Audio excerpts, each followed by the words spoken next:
Bienvenidos, les saluda Claudia Palacios. Hoy en este espacio tenemos como invitado al general en retiro José Arturo Camelo. Con él nos solidarizamos hace un año porque perdió a su esposa Miriam Martínez y a su hijo Javier Camelo en el ataque terrorista del grupo ISIS al Museo El Bardo en Túnez. El general ha pasado todo este año tratando de sobreponerse a esa pérdida irreparable y por primera vez da una entrevista para un medio de comunicación después de esos hechos. Bienvenido, general.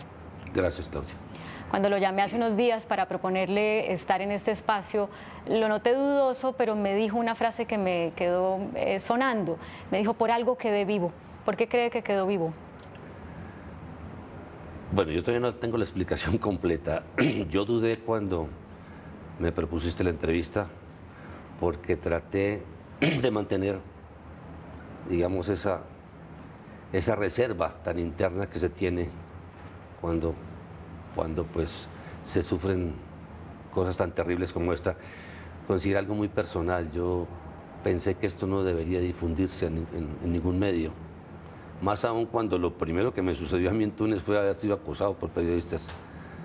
Pero, como bien lo dice, por algo quedé vivo. Yo creo que esto del terrorismo tenemos que enfrentarlo todos. Y de cierta manera yo tengo una obligación de manifestar agradecimiento a muchas personas que me atendieron y de contarle a la sociedad para que esa sociedad actúe de manera distinta como lo estamos haciendo. ¿Qué es lo distinto que debemos hacer frente a este desafío del terrorismo, tanto el internacional del que usted fue víctima como el nacional que seguimos enfrentando en Colombia? Bueno, dos aspectos muy diferentes.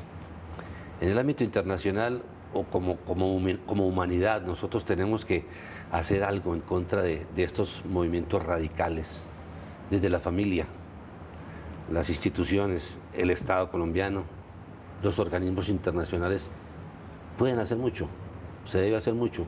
Pues lo que se puede hacer en familia pues es educar a nuestros hijos en la mejor de las formas, inculcándoles la tolerancia, el amor, la tolerancia con los demás.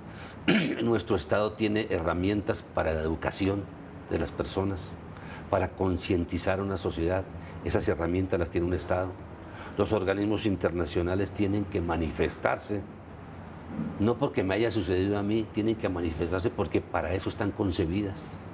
Pero en este momento hay una lucha internacional contra ISIS, por ejemplo.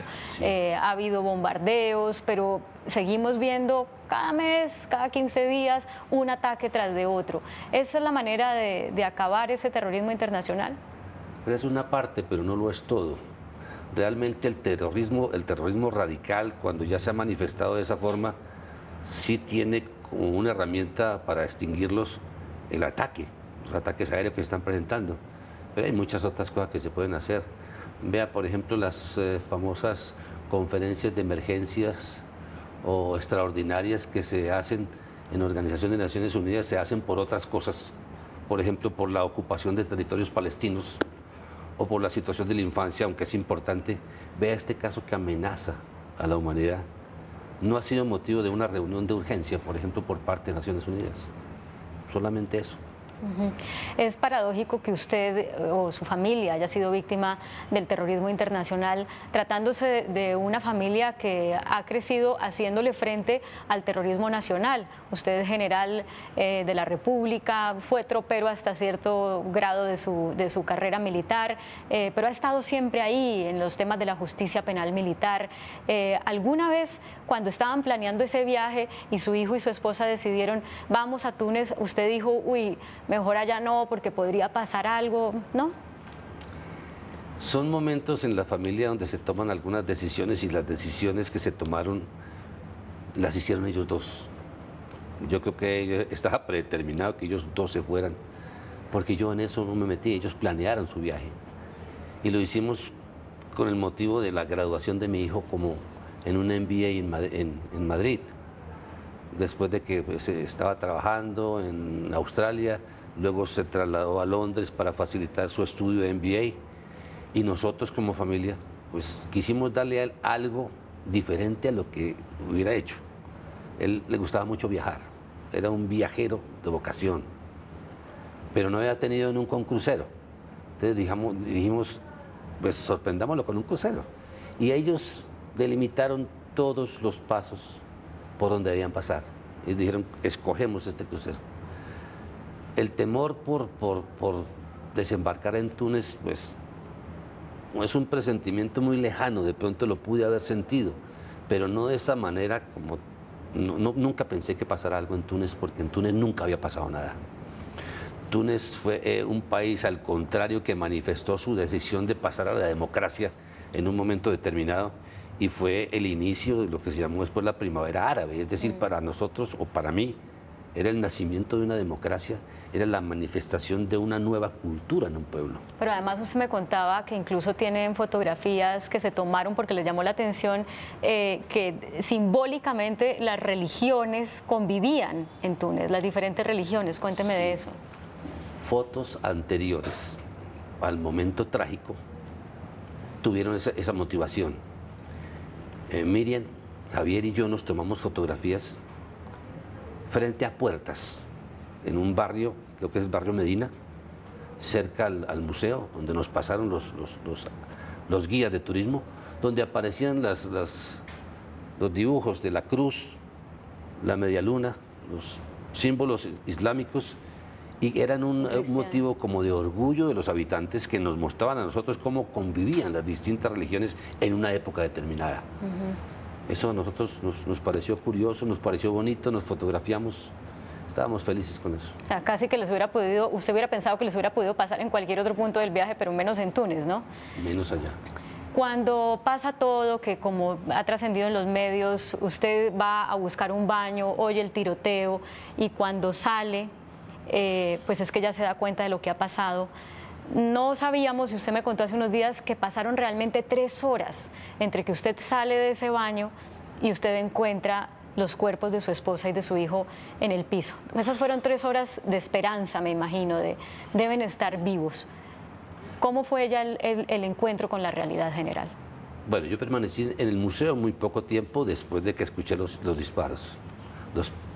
Pues este ruido dentro del museo es algo inexplicable.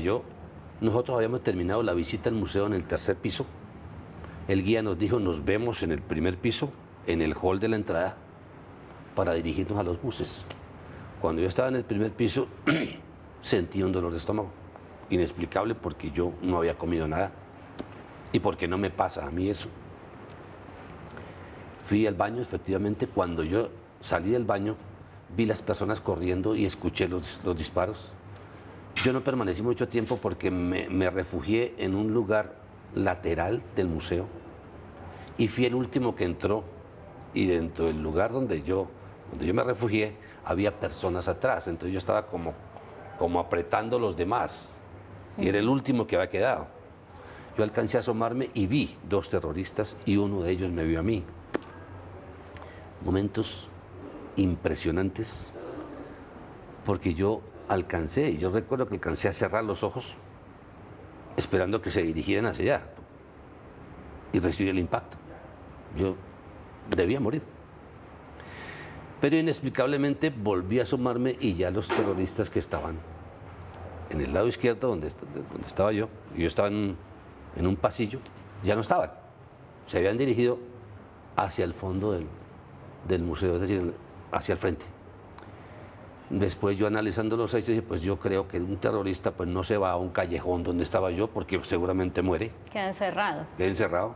No veían una salida próxima, por ahí no fueron. Y porque en esa línea visual entre los terroristas y yo, corrían personas con el ropaje islámico o árabe. Pues la intención de ellos no era matar personas árabes, sino extranjeros. Y pues cristianos según su parecer, ¿no? Bueno, yo entiendo que usted ahí pues sigue como las instrucciones de una persona que cree que le habló en español, porque esto todo era caos, y lo meten como en un sitio de vigilancia, y empieza ahí a llegar la gente poco a poco que había sobrevivido, y no llega su esposa, no llega su hijo. Y en algún momento usted sale de ahí. ¿Qué pasa cuando sale? Cuando yo me asomé por segunda vez, vi que venía un policía extraño, porque no es un policía apto para enfrentar una situación de esas, porque era un policía simplemente con un fusil. Yo no le vi lo que llamamos nosotros munición de reserva, ni portaproveedores, ni un casco que lo protegiera. Venía un policía con un fusil que nos dijo a dos de nosotros, o a todo el grupo que estaba ahí, quédense quietos, puedo con dos, ¿quién quiere salir? Y la primera manifestación mía, la reacción mía fue yo, porque yo sabía que mi esposa estaba allá y que mi hijo estaban allá. Entonces, yo quiero salir. Y otra persona contestó, yo también. Son cosas que pasaron y de las cuales reflexioné después. Porque yo salí detrás del policía. El policía llegó al centro del pasillo, yo fui detrás de él, él disparó hacia allá, yo corrí hacia afuera. Yo volteé a mirar y ya no vi el policía. No me quedaba otra opción que salir corriendo hacia la salida del museo. Y 50 metros más adelante había una unidad militar donde me refugié. Y por eso, cuando ya puedes salir de ahí, yo permanecí más o menos 3 horas con la esperanza de que los rescataran a ellos como me habían rescatado a mí. Porque después empezó el movimiento de un helicóptero, el apoyo de tropas de asalto especializadas en contraterrorismo. No escuché muchos disparos después de eso. Más al final de la operación sí escuché varias ráfagas, de pronto ya cuando ultimaron los terroristas en el último piso, pero no pensé que digamos que el resultado de esa operación fuera tan lamentable. Fueron 21 muertos. 21 muertos, y cuando usted llega y encuentra los cuerpos de ellos, ella mirando como hacia la salida, él mirando como hacia la entrada, entiendo, general, que usted se arrodilla y empieza a rezar.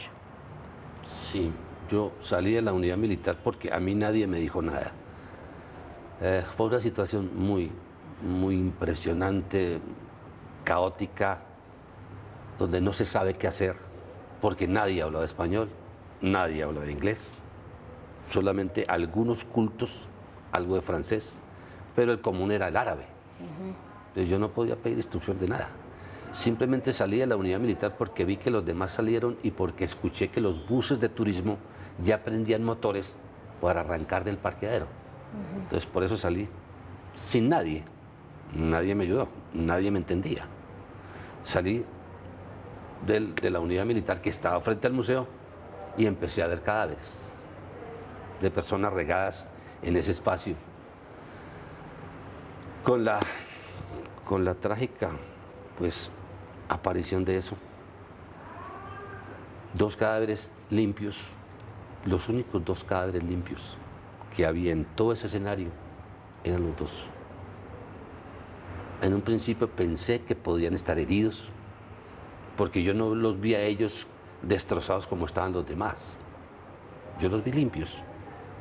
El impacto de Miriam fue en el corazón, el de mi hijo en el cerebro no salió y pues no había ese charco de sangre que se presenta.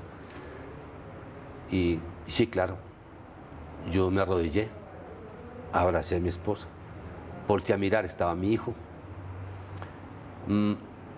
Sí, empecé a orar, levanté los ojos al cielo,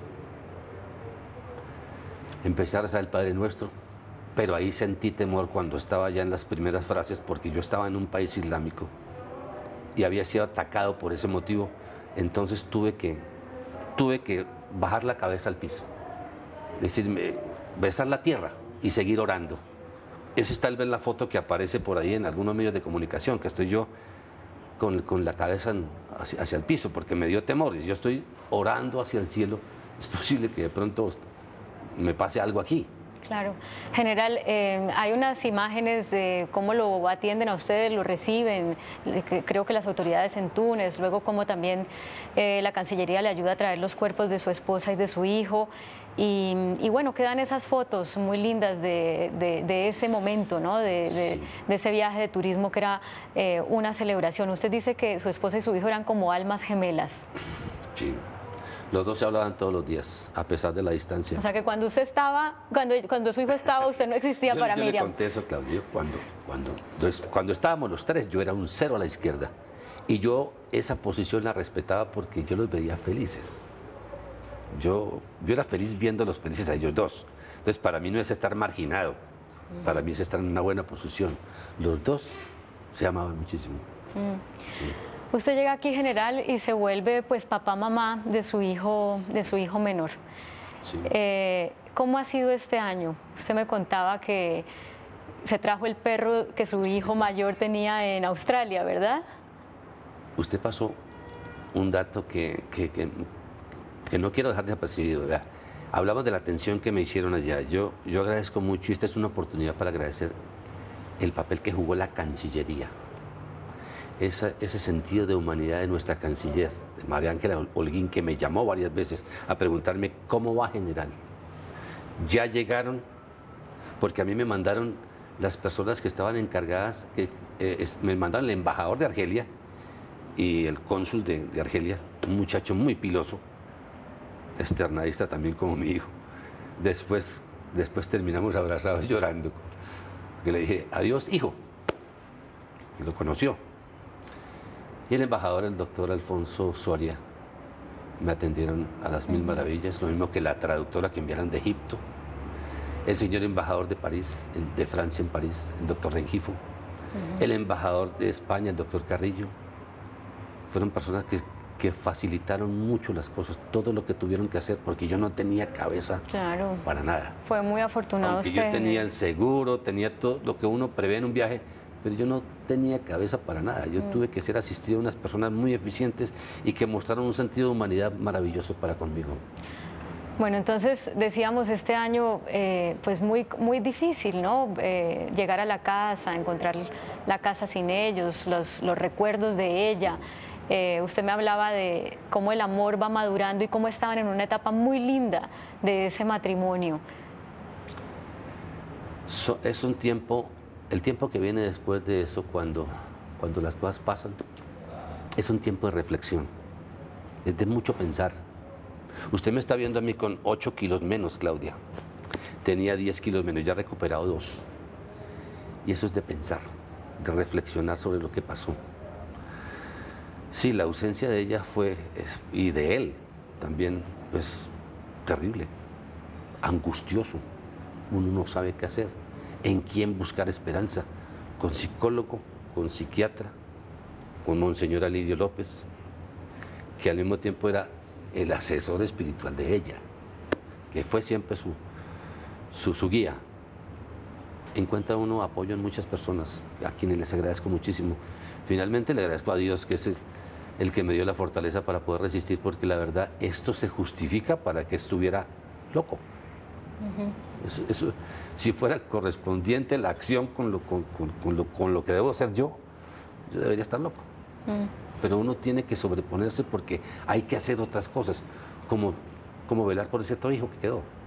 Que le dice que gracias a Dios usted quedó vivo, porque si no él hubiera quedado completamente solo, ¿no? Sí. Pero bueno, hay cosas que me contó que estaba haciendo que me parecen curiosas. ¿Empezó a estudiar piano o retomó algo, ese saber un poco olvidado? Trajo el perro de su hijo que era de Australia y se volvió de alguna manera su compañía y su recuerdo, ¿no? De su hijo. Cuénteme de esas cosas, general. Sí, pues hay que acomodarse a una vida nueva. Lo que me cambió a mí fue el futuro.